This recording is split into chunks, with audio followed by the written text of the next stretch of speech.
Hi everyone, let us see the question. The correct sequence of anaerobic respiration in yeast.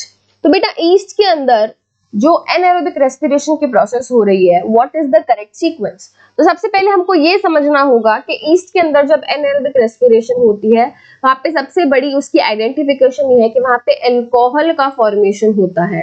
कौन सा alcohol बनता है बेटा? वहां पे बनता है इथेनॉल। तो सबसे पहले आपको केमिकल रिएक्शन में इथेनॉल को ढूंढना है, राइट?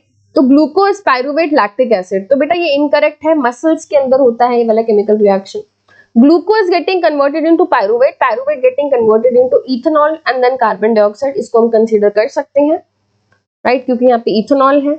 उसके बाद ग्लूकोज का कन्वर्जन होना पायरुवेट में, फिर एडीपी में, फिर लैक्टिक एसिड में। अगेन बेटा लैक्टिक एसिड ईस्ट के अंदर नहीं, मसल्स के अंदर बनता है, लैक ऑफ ऑक्सीजन में।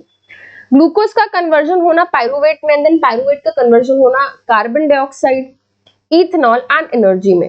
देखो बेटा यहाँ पे भी इथेनॉल है, यहाँ पे भी इथेनॉल है, मैं किस रिएक्शन को चूज करूं? बेटा यहाँ पे जो मेरा आंसर होगा वो होगा option D, because ethanol carbon dioxide के साथ साथ एनर्जी भी तो बनती है, राइट?